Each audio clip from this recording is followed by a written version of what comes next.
नमस्कार प्यारे साथियों, स्वागत है आप सभी मित्रों का स्टडी वेव्स के ऑफिशियल प्लेटफॉर्म पर। कैसे हैं आप सभी लोग? आशा करते हैं आप सभी लोग स्वस्थ होंगे और अपनी तैयारी बढ़िया तरीके से कंटिन्यू कर रहे होंगे। दोस्तों, अगर हम आपसे बातचीत करें तो हम लोग मूल अधिकार या फिर फंडामेंटल राइट के बारे में पढ़ाई कर रहे थे।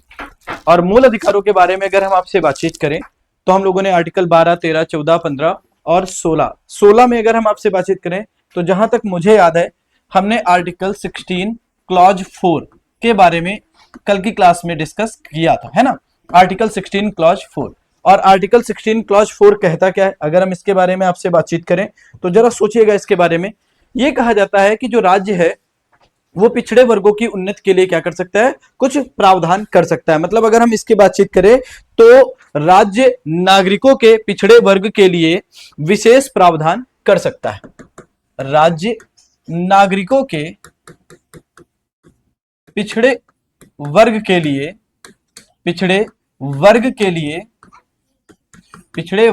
लिए विशेष प्रावधान कर सकता है।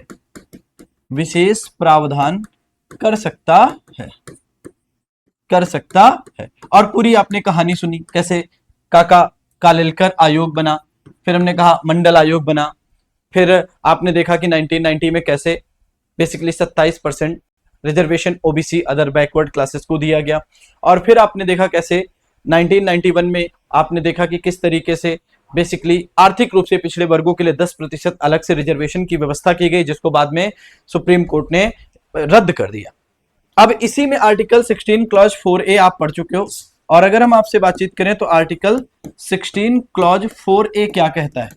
आर्टिकल 16 क्लॉज 4A के बारे में हम आपसे बातचीत करें तो जहां तक हमको याद है आपने ये पढ़ा था कि बेसिकली आर्टिकल 16 क्लॉज 4A में ये कहा गया कि जो शेड्यूल्ड कास्ट और शेड्यूल्ड ट्राइब्स के लोग होंगे उनको क्या किया जाएगा, प्रमोशन में भी रिजर्वेशन की व्यवस्था की गई। और फिर हमने आपको एक और आर्टिकल बताया, आर्टिकल 16 क्लॉज 4B। और 16 क्लॉज 4B में मैंने आपसे कहा कि बैकलॉग कैरी फॉरवर्ड की बात करी गई।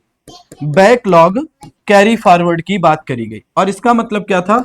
इसका मतलब यह था कि जैसे मान लीजिए एग्जाम्पल के माध्यम से जहां तक मुझे याद है मैंने आपको बताया कि यदि सरकारी नौकरी में शेड्यूल्ड कास्ट के लिए सपोज करिए कि 15% का रिजर्वेशन की व्यवस्था की गई और कोई वैकेंसी निकली जिसमें 100 पद हैं, तो 100 पद के अनुसार सपोज करिए कितना शेड्यूल्ड कास्ट के लिए रिजर्वेशन रहेगा, तो 15 सीटें रहेंगी। अब मान लीजिए 15 सीटों में 10 सीटें ही भरी जाती हैं और 5 सीटें शेड्यूल्ड कास्ट की क्या होती हैं, खाली रह जाती। तो ऐसी स्थिति में अगले साल जब अगर 100 वैकेंसी आएंगी तो 100 वैकेंसीज में क्या किया जाएगा, 15% का शेड्यूल्ड कास्ट का रिजर्वेशन तो रहेगा ही रहेगा, साथ ही साथ 5 सीटें जो लास्ट ईयर भरी नहीं गई थी उनको भी ऐड कर दिया जाएगा। तो इसको कहा गया बैकलॉग कैरी फॉरवर्ड का सिस्टम। अब हम आगे बातचीत करते हैं और आज के सेशन में हम शुरू करेंगे आर्टिकल 16 क्लॉज 5, अनुच्छेद 16 क्लॉज 5। अनुच्छेद 16 क्लॉज 5 क्या कहता है? अनुच्छेद 16 क्लॉज 5 की बातचीत करें तो यह कहता है कि धार्मिक संस्था से जो प्रमुख पद है, धार्मिक संस्था से संबंधित जो पद है उसको धर्म विशेष के लिए आरक्षित किया जा सकता है। मतलब अगर हम कहें धर्म संस्था से संबंधित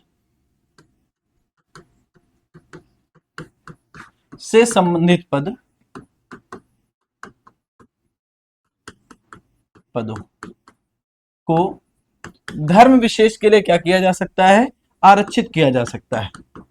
धर्म विशेष के लिए क्या किया जा सकता है, धर्म विशेष के लिए आरक्षित किया जा सकता है। इसका मतलब समझना, आरक्षित किया जा सकता है, किया जा सकता है, इसका क्या मतलब है? सामान्य सी अगर भाषा में हम आपसे बातचीत करें, इसका मतलब जैसे मान लीजिए जम्मू कश्मीर है। अब जम्मू कश्मीर में आप लोग देखते हो माता वैष्णो देवी का मंदिर है। अब माता वैष्णो देवी का जो मंदिर है वहां पर जो आईएएस अधिकारी होगा वो बेसिकली, चूंकि जम्मू कश्मीर का माता वैष्णो देवी का मंदिर जो है वो बेसिकली हिंदू जो है, हिंदू दार्शनिकों के लिए, हिंदू धर्म के अनुयायियों के लिए एक पवित्र स्थल है। तो वहां का जो एक प्रकार से पद होगा, आईएएस अधिकारी या आईपीएस अधिकारी जो होंगे वो बेसिकली हिंदू समुदाय के संबंध में अपॉइंट करे जा सकते हैं। ये कहने का मतलब यहां पर धर्म के आधार पर क्या किया जा सकता है, ये भी समझिएगा, धर्म के आधार पर भेदभाव किया जा सकता है, ये भेदभाव की अनुमति देता है और ये भेदभाव जो है वो लॉजिकल है। क्लियर। इसके बाद अगर हम आपसे बातचीत करें, फिर हमारे कॉन्स्टिट्यूशन में आप देखोगे, थोड़ा सा आगे बढ़ोगे तो 103वां संविधान संशोधन अधिनियम पारित किया गया। 103वां संविधान संशोधन अधिनियम पारित किया गया और ये अधिनियम जो है वो किससे संबंधित है? अगर हम इस अधिनियम की बातचीत करें तो इस अधिनियम का जो संबंध है बेसिकली बातचीत करता है ईडब्ल्यूएस के संबंध में, ईडब्ल्यूएस के संबंध में। और ये जो संविधान संशोधन है ये बेसिकली हमारे संविधान में दो मुख्य अनुच्छेद जोड़ते हैं फंडामेंटल राइट में। एक है आर्टिकल 15 क्लॉज 6 और दूसरा क्या है, आर्टिकल 16 क्लॉज 6, मतलब अनुच्छेद 15 क्लॉज 5 और अनुच्छेद 16 क्लॉज अनुच्छेद 15 क्लॉज 6 और अनुच्छेद 16 क्लॉज 6 को इसके अंतर्गत जोड़ा गया। अब ये है क्या, जरा समझने का प्रयास करते हैं और इसको देखते हैं। देखिए क्या है बेसिकली, अगर अनुच्छेद 15 है तो आप देखोगे इसमें क्या कहा गया है। कहा गया है अनुच्छेद 15 में बेसिकली अगर हम आपसे बातचीत करें तो राज्य जो है वो भेदभाव नहीं करेगा, इसकी बातचीत करी। और अनुच्छेद 16 में जो बात करी गई है तो ये कहा गया है कि भैया नियोजन के विषय में क्या होगा, अवसर की समता होगी, नियोजन के विषय में अवसर की समता की बात करी गई। लेकिन फिर आपने देखा कि अगर शिक्षण संस्था है, चाहे वो पब्लिक हो प्राइवेट हो, तो उसके लिए अनुच्छेद 15 क्लॉज 6 के अंतर्गत शिक्षण संस्था में, शिक्षण संस्था, और शिक्षण संस्था कैसी, चाहे तो पब्लिक हो या प्राइवेट हो, पब्लिक हो या प्राइवेट हो, इसमें क्या किया जाएगा, इसमें आप देखोगे नामांकन में 10% से अधिक का आरक्षण या 10% का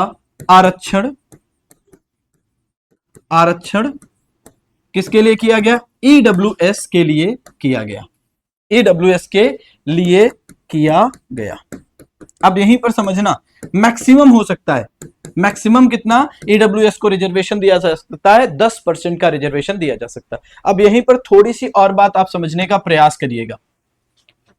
49.5% रिजर्वेशन एससी एसटी और ओबीसी का हो चुका था, बाद में 103वां संविधान संशोधन अधिनियम लाया गया और 10% का अतिरिक्त रिजर्वेशन, मतलब रिजर्वेशन कितना हो गया, टोटल 59.5% हो गया।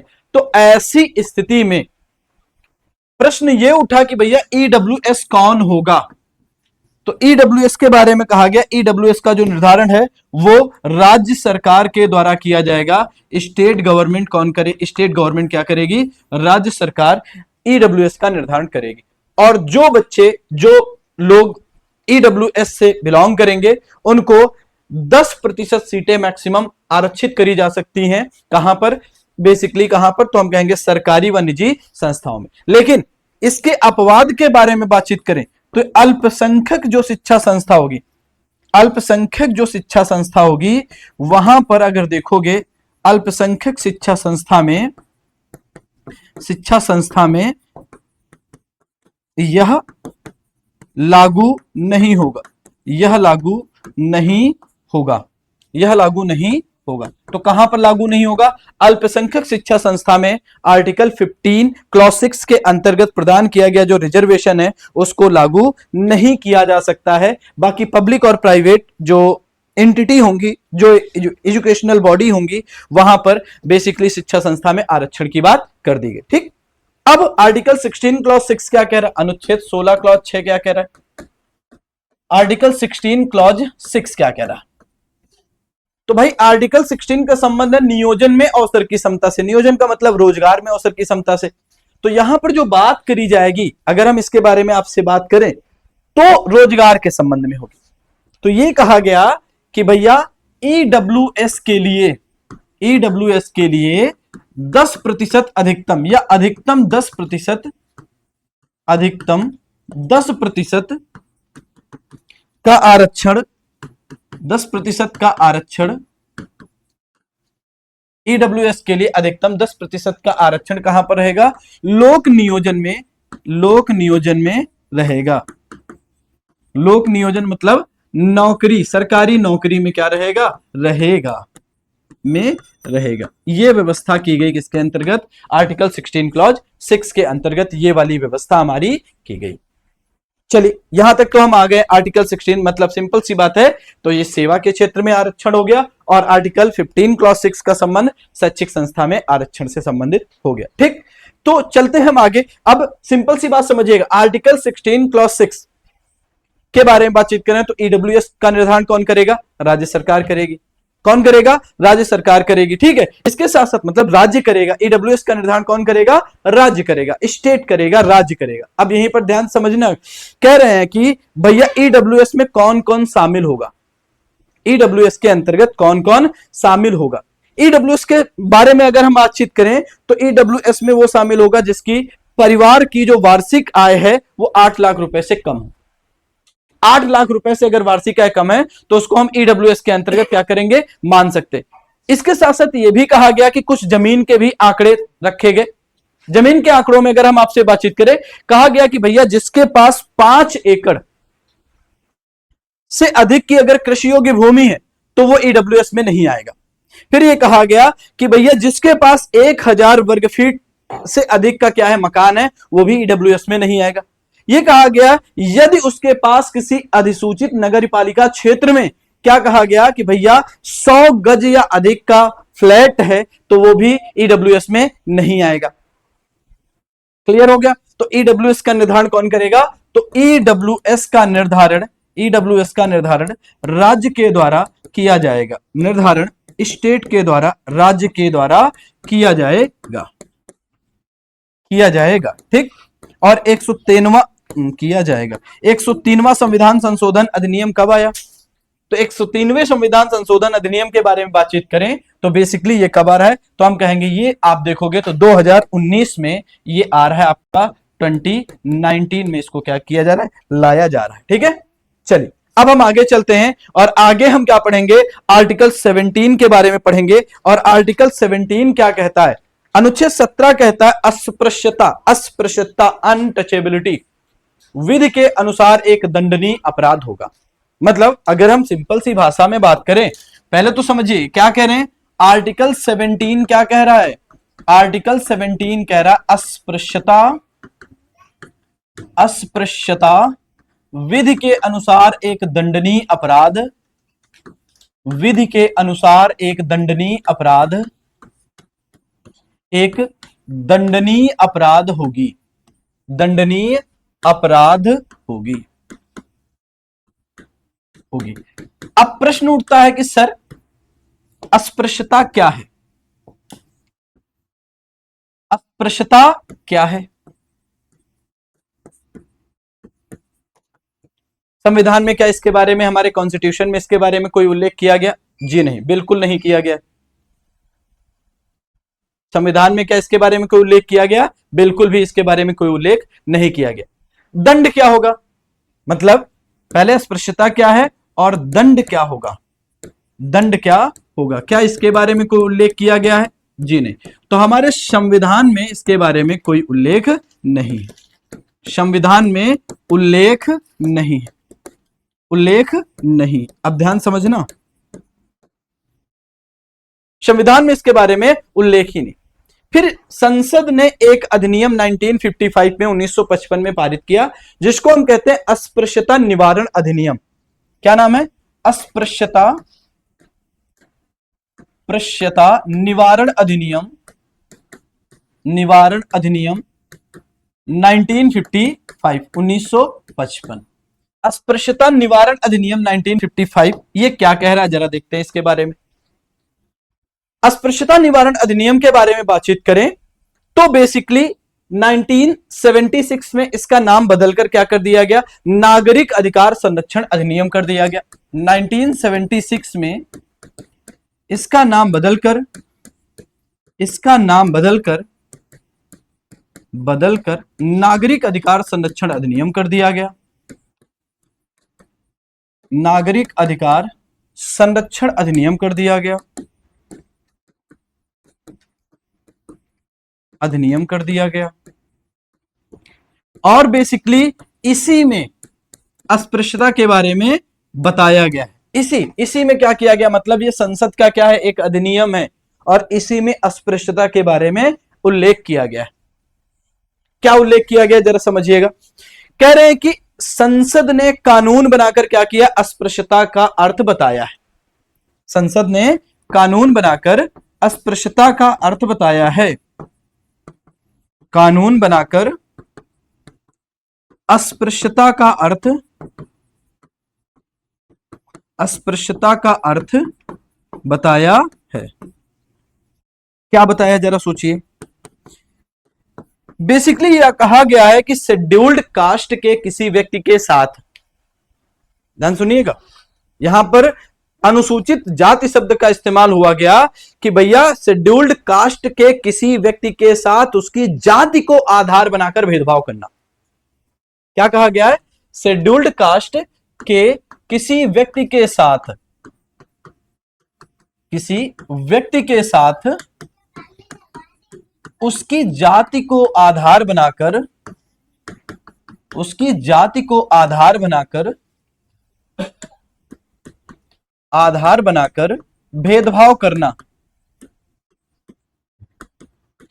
भेदभाव करना क्या आएगा, अस्पृश्यता के अंतर्गत। अब ये भेदभाव किस तरीके का होगा, एग्जाम्पल की बात करें, ये भेदभाव में क्या क्या चीजें शामिल होगी, जैसे जाति के आधार पर अपमान सूचक शब्द का प्रयोग करना, जैसे जाति के आधार पर अपमान सूचक शब्द का प्रयोग करना, अपमान सूचक शब्द का प्रयोग करना, यह भी अस्पृश्यता में आएगा। ठीक, और क्या अस्पृश्यता में आएगा, दूसरी की बातचीत करें, यह कहा गया कि भैया जाति के आधार पर संपर्क रखने से मना करना, जाति के आधार पर संपर्क रखने से मना करना, मना करना, यह भी अस्पृश्यता के अंतर्गत आएगा। और क्या आएगा, अगली बातचीत करें तो सार्वजनिक वाहन में बैठाने से मना करना, जाति के आधार पर सार्वजनिक वाहन में क्या करना, सार्वजनिक वाहन में बैठाने से मना करना या बैठने से मना करना, करना। ठीक, अगला क्या आएगा, बाल काटने से मना करना, सार्वजनिक बाल काटने से मना करना, भैया जाति के आधार पर किसी नाई के द्वारा क्या किया गया, अनुसूचित जाति के व्यक्ति का बाल काटने से मना किया गया। और क्या इसमें आएगा, इसके साथ साथ अगर हम आपसे बातचीत करें, आटा चक्की पर अनाज पीसने से मना करना, आटा चक्की पर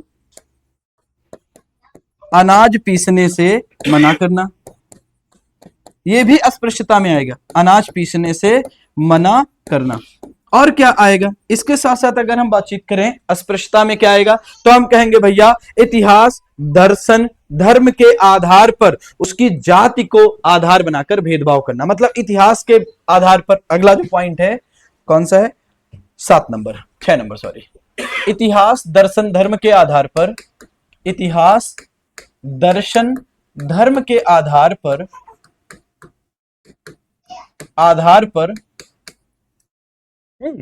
जाति को आधार बनाकर या जाति को आधार बनाकर भेदभाव करना, बनाकर भेदभाव करना, ये हमारा बेसिकली अस्पृश्यता के अंतर्गत आए। अच्छा ठीक है, ये तो ठीक है, मान लीजिए अस्पृश्यता में आ गया। अगर मान लीजिए कोई व्यक्ति ऐसा करता हुआ पकड़ा जाता है तो क्या व्यवस्था है, तो यहां पर यह किया गया है कि अगर ये भेदभाव करोगे तो भेदभाव पर क्या है, सजा का प्रावधान है। कैसी सजा, अगर फर्स्ट अटेम्प्ट में आपने भेदभाव किया है तो यह कहा गया है कि आपको क्या किया जाएगा, 1 माह से लेकर 6 माह तक का कारावास होगा, 1 मंथ से 6 मंथ तक का क्या होगा, जेल होगी। और इसके साथ साथ ये हो सकता है कि भैया क्या हो, 100 रुपए से लेकर 500 रुपए का जुर्माना, और 100 रुपए से 500 रुपए का जुर्माना, या दोनों हो सकता है। दूसरा, सेकेंड अटेम्प्ट में फिर आपने क्या किया, भेदभाव किया। तो सेकेंड अटेम्प्ट की सजा यह है कि भैया 6 माह से लेकर 1 वर्ष तक का कारावास, 1 वर्ष तक की जेल। और या फिर दूसरी भी सजा है। दूसरी सजा क्या है, 200 रुपए से 500 रुपए जुर्माना, या फिर दोनों, मान लीजिए बहुत ढीठ व्यक्ति हो, दोनों दिया जा सकता है। और तीसरे के बारे में बातचीत करें तो कह रहे हैं भैया 1 वर्ष से लेकर, अगर यही काम आप तिबारा करते हो तो कहते हैं 1 वर्ष से लेकर 2 वर्ष तक, 1 वर्ष से लेकर 2 वर्ष तक, 2 वर्ष तक क्या होगी, जेल होगी। और इसके साथ साथ आप देखोगे 500 रुपए से लेकर 1000 रुपए का क्या होगा, जुर्माना होगा। 500 रुपए से लेकर 1000 रुपए तक का जुर्माना होगा। ये किसमें कहा गया, ये नागरिक अधिकार संरक्षण अधिनियम 1976 के अंतर्गत ये सजा की व्यवस्था करी गई। ठीक, बेसिकली इसमें अगर हम आपसे बातचीत करें, थोड़ा सा और आगे बढ़ चले, तो आप देखोगे बेसिकली शेड्यूल्ड कास्ट या शेड्यूल्ड ट्राइब्स के प्रति किए गए 22 अपराधों को क्या माना जाता है, बेसिकली 22 कार्यों को अपराध की श्रेणी में गिना जाता है। लेकिन बेसिकली 2015 में इसमें संशोधन करके 47 कार्यों को क्या किया गया है, 47 कार्यों को, लिखिएगा, शेड्यूल्ड कास्ट या शेड्यूल्ड ट्राइब के संबंध में किए गए 47 कार्यों को, पहले 22 थी, किए गए 47 कार्यों को अपराध की श्रेणी में माना जाता है। अपराध की श्रेणी में माना जाता है। और यहां पर ध्यान समझना, ये संख्या 2015 में पहले कितनी थी, 22 थी, इनको 22 से बढ़ाकर 47 कर दिया गया, तो 2015 से इनकी संख्या कितनी, 47 कर दी गई। ठीक, अब समझना, जब आप अपराध करोगे तो भैया अभियुक्त की तत्काल गिरफ्तारी होगी। अपराध करोगे तो इसमें क्या है, अभियुक्त की तत्काल गिरफ्तारी होगी। अभियुक्त की तत्काल गिरफ्तारी होगी। तुरंत क्या किया जाएगा, व्यक्ति गिरफ्तार किया जाएगा जिसने ऐसा अपराध किया जाएगा। और दूसरी है अग्रिम जमानत की मनाही होगी। दूसरा काम क्या होगा, अग्रिम जमानत की मनाही होगी। जमानत की मनाही होगी। हालांकि 2015 में अगर हम आपसे बातचीत करें तो क्या हुआ था, बेसिकली संसद ने संशोधन किया और ये दोनों प्रावधान क्या किए, सस्पेंड करने का प्रयास किया। लेकिन सुप्रीम कोर्ट ने क्या किया, बेसिकली अगर हम आपसे बातचीत करें तो फिर से इनको बहाल कर दिया। तो अभी अगर आप शेड्यूल्ड कास्ट या शेड्यूल्ड ट्राइब से संबंधित किसी व्यक्ति के साथ अपराध करते हो, भेदभाव करते हो, तो तत्काल रूप में सजा यह है कि गिरफ्तार किए जाओगे और आपको एक प्रकार से एडवांस बेल नहीं मिलेगी, जेल आपको जाना पड़ेगा। अगला है आर्टिकल 18। आर्टिकल 18 सिंपल सा बात कहता है। क्या बात कहता है, कहता है भैया उपाधि का निषेध। उपाधि का निषेध, उपाधियों की मनाही करी गई। निषेध का मतलब मना होता है, abolition of title, abolition of titles, titles की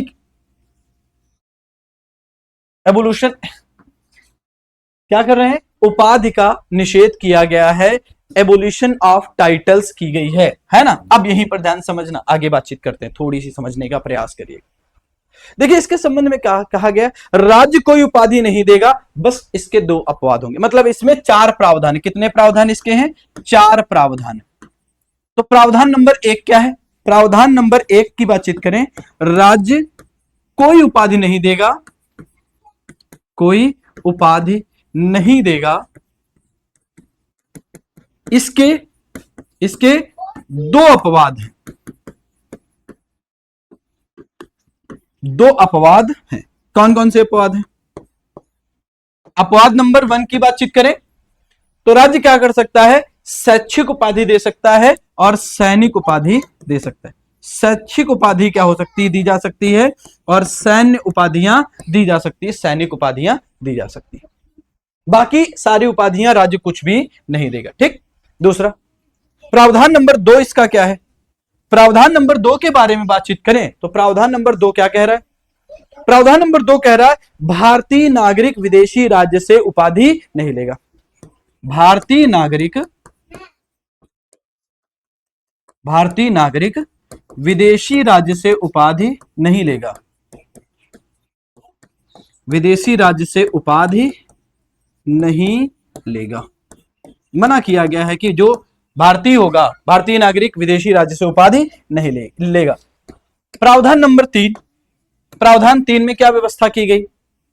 प्रावधान नंबर 3 में कहा गया है कि भारत में लाभ का पद धारण करने वाला विदेशी, कोई व्यक्ति है जो विदेशी है, भारत में लाभ का पद धारण करने वाला विदेशी, लाभ का पद धारण करने वाला विदेशी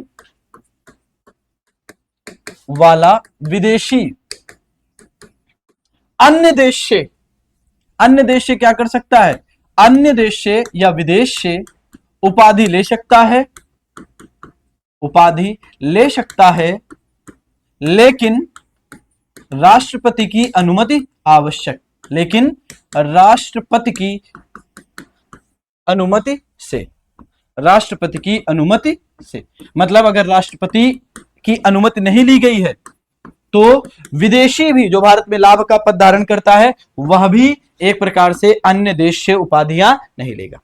फिर चौथा प्रोविजन जो है वो क्या है? वो कहता है भारतीय नागरिक, भारत में लाभ का पद धारण करने वाला विदेशी, भारतीय व्यक्ति हो, ध्यान सुनना, कहें भारतीय व्यक्ति हो, ये भी हो, कोई दिक्कत नहीं। इसके साथ साथ अगर हम कहें कि भारत में लाभ का पद धारण करने वाला विदेशी, भारत में लाभ का पद धारण करने वाला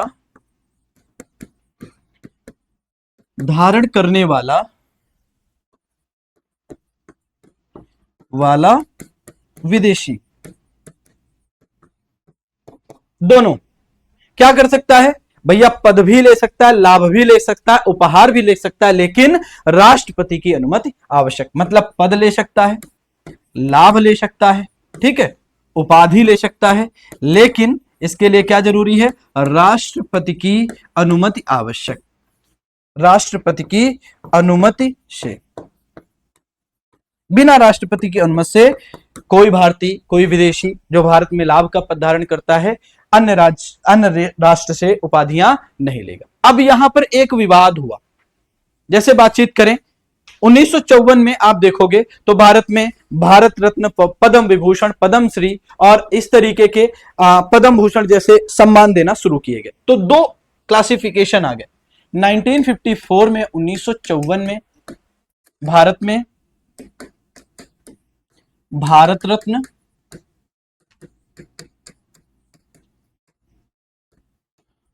पद्म विभूषण, पद्म भूषण, पद्मश्री, पद्मश्री या पद्मश्री, ये क्या है?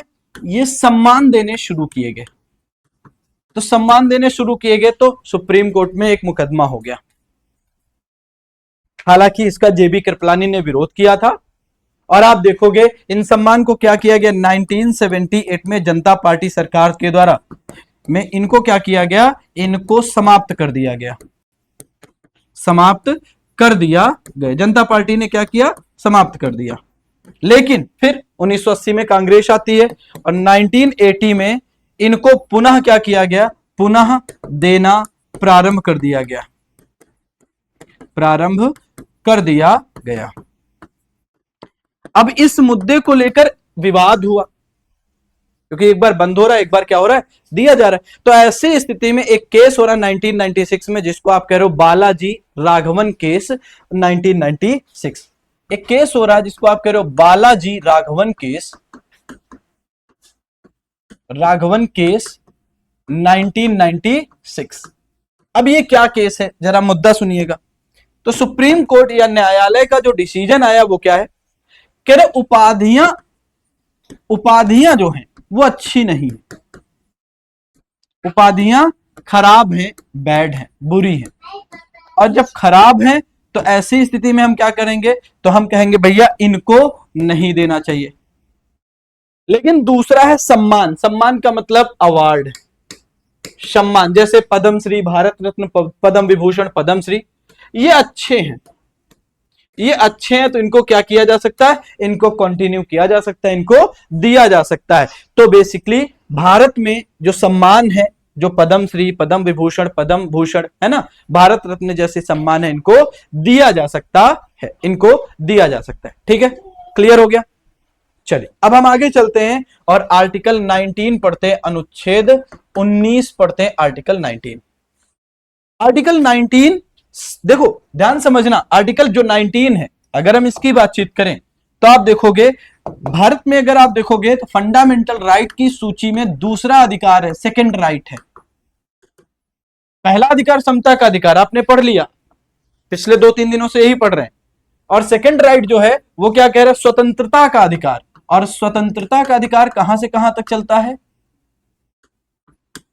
स्वतंत्रता का अधिकार जो है वो आर्टिकल 19 से लेकर 22 तक चलता है। किस अनुच्छेद से, अनुच्छेद 19 से लेकर 22 तक ये पाया जाता है। दूसरा है स्वतंत्रता का अधिकार। ठीक है, अब आर्टिकल 19 के बारे में हम पढ़ना शुरू करते हैं। और आर्टिकल 19 क्या होता है, आर्टिकल 19 के बारे में क्या कहा गया भैया, आर्टिकल 19 में 6 प्रकार की स्वतंत्रता की बात करी गई है।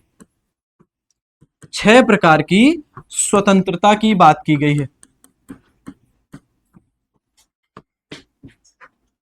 6 प्रकार की स्वतंत्रता की बात की गई। क्या क्या स्वतंत्रता दी गई है, पहली स्वतंत्रता है article 19 clause 1 sub clause A, वाक एवं अभिव्यक्ति की स्वतंत्रता। पहला article 19 clause 1 sub clause A क्या कहता है, ये कहता है वाक एवं अभिव्यक्ति की स्वतंत्रता। या अगर हम आपसे बातचीत करें, ध्यान से समझिए, विचार एवं अभिव्यक्ति, वाक को विचार कह दीजिए, विचार एवं अभिव्यक्ति की स्वतंत्रता, विचार एवं अभिव्यक्ति की स्वतंत्रता, स्वतंत्रता। अब देखिए इसको याद करने का मैं अभी आपको एक ट्रिक बता दूंगा, तो कैसे याद हो जाएंगे। 6 के 6 सेगमेंट कह रहे, पहले मन में विचार आया, विचार अगर अच्छा हो तो आपने उसको एक्सप्रेस किया। अब उसको एक्सप्रेस करने के लिए हम क्या कर सकते हैं, सम्मेलन कर सकते हैं। तो article 19 clause 1 sub clause B, ये क्या कह रहा है, कह रहा है भैया शांतिपूर्ण एवं शस्त्र रहित सम्मेलन की क्या है, स्वतंत्रता। तो शांतिपूर्ण एवं शस्त्र रहित सम्मेलन, बिना शस्त्र के सम्मेलन की क्या होगी, सम्मेलन की स्वतंत्रता, सम्मेलन की स्वतंत्रता। यह कहा गया है हमारा article 19 clause 1 sub clause B में, यह बातचीत करी गई। अब इसके बाद भैया विचार आया मन में, विचार आने के बाद आपने क्या किया, अभिव्यक्त किया, ज्यादा लोगों तक पहुंचाने के लिए आपने मीटिंग करी, है ना। मीटिंग करने के बाद अब अगला समझिएगा, अब अगला है article 19 clause 1 sub clause C. अब मीटिंग जब करे, मीटिंग करने के बाद क्या हुआ, कई लोग आपके बातों से सहमत हो गए, तो आपको संगठन बनाने की क्या दी गई, संगठन बनाने की स्वतंत्रता दी गई। तो संगठन तथा सहकारी संस्था स्थापित करने की स्वतंत्रता, संगठन तथा सहकारी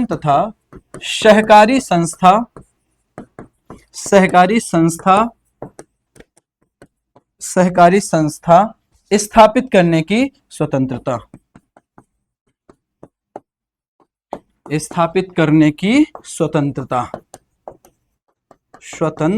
संगठन तथा सहकारी संस्था स्थापित करने की स्वतंत्रता दी गई। और ये जो सहकारी संस्था स्थापित करने की स्वतंत्रता है, ये 97th कॉन्स्टिट्यूशन अमेंडमेंट 2011 के द्वारा इसको प्रदान किया गया। ठीक है, 97th कॉन्स्टिट्यूशन अमेंडमेंट 2011 के द्वारा क्या किया गया, सहकारी संस्था बनाने का अधिकार ये मूल अधिकार में रखा गया। तो संगठन बना लिया, कोई बात नहीं, बहुत अच्छी बात है। अब आगे article 19 clause 1 sub clause D, ये क्या बात करता है, ये बात करता है कि भैया भारत में अब भाई संगठन बन गया, तो अब कहीं भी आओ जाओ, अपने विचारों को फैलाओगे ना, तो भारत में कहीं पर भी क्या होगा, आवागमन की स्वतंत्रता, भारत में कहीं पर भी आवागमन की स्वतंत्रता, आवागमन की स्वतंत्रता, ठीक। आवागमन, कहीं पर भी आवागमन की स्वतंत्रता आपकी होगी। आर्टिकल 19 क्लॉज 1 सब क्लॉज ई, ये क्या बात करता है? ये बात करता है भैया बेसिकली भारत में कहीं पर भी निवास करने और बस जाने की स्वतंत्रता। भारत में कहीं पर भी निवास करने और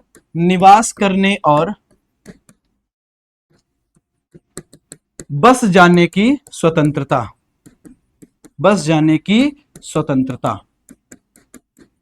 और सबसे अंत में अगर हम आपसे बातचीत करें, एक है article 19 clause 1 sub clause F, इसको क्या किया गया? एबॉलिश कर दिया गया। एबॉलिश का मतलब समाप्त कर दिया गया। और अगर आपने थोड़ा सा निरसित शब्द का इस्तेमाल किया जाता है, इसमें संपत्ति की क्या थी? बेसिकली संपत्ति के बारे में उल्लेख किया गया था।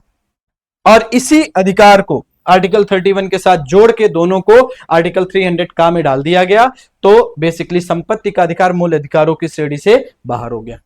ठीक है, तो ये वाला संपत्ति के अधिकार से संबंधित था। अगला एक और है आर्टिकल 19 क्लॉज 1 और एफ के बाद आता है जी, सब क्लॉज जी। ये क्या बात करता है? अगर हम इसके बारे में आपसे चर्चा करें तो ये कहता है कोई भी पेशा या व्यवसाय चुनने की स्वतंत्रता, कोई भी पेशा या व्यवसाय चुनने की स्वतंत्रता।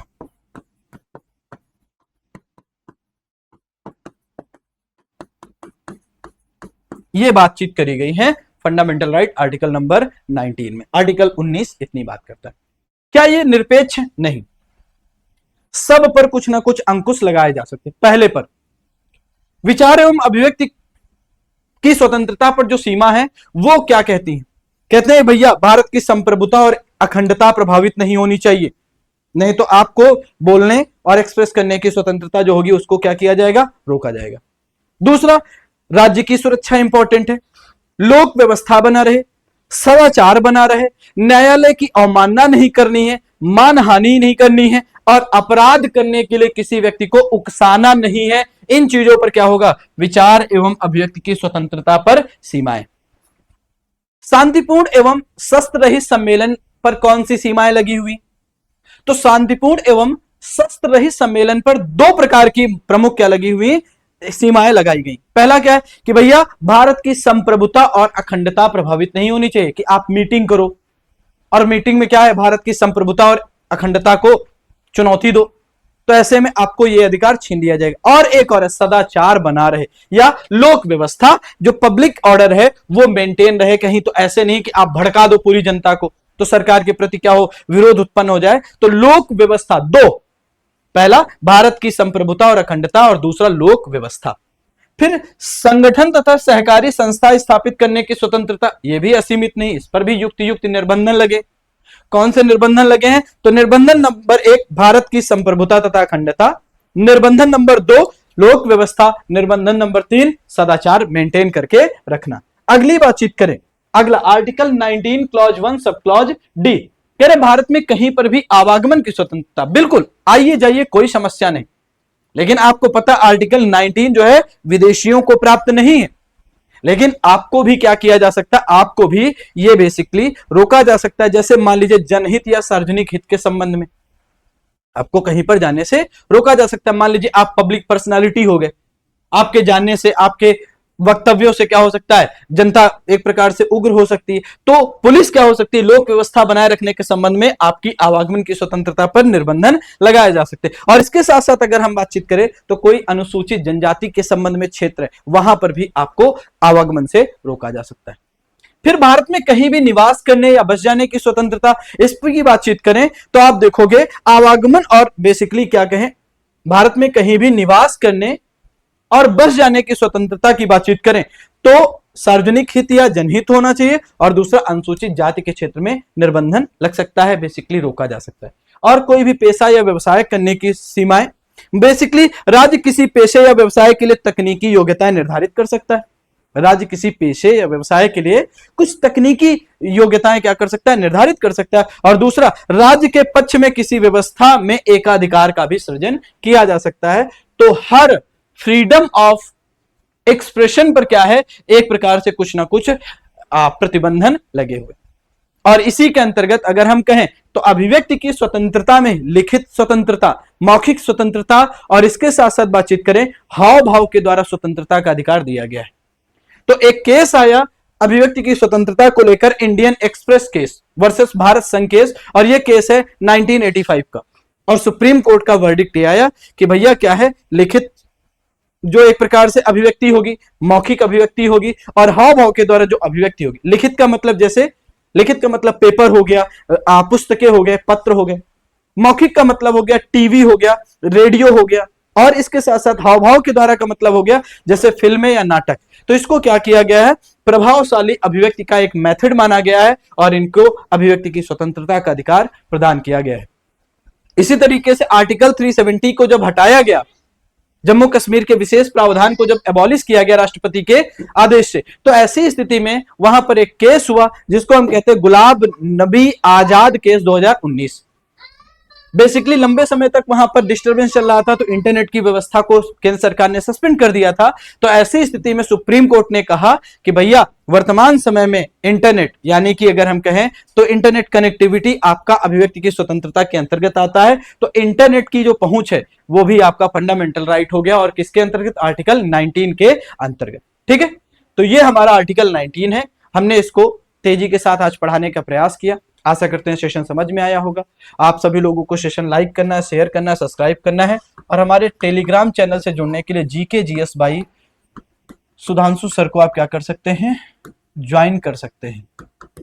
इस चैनल को आप ज्वाइन कर सकते हैं। ठीक है, तो आज का सेशन यहीं तक है। धन्यवाद, थैंक यू, नमस्कार सबको।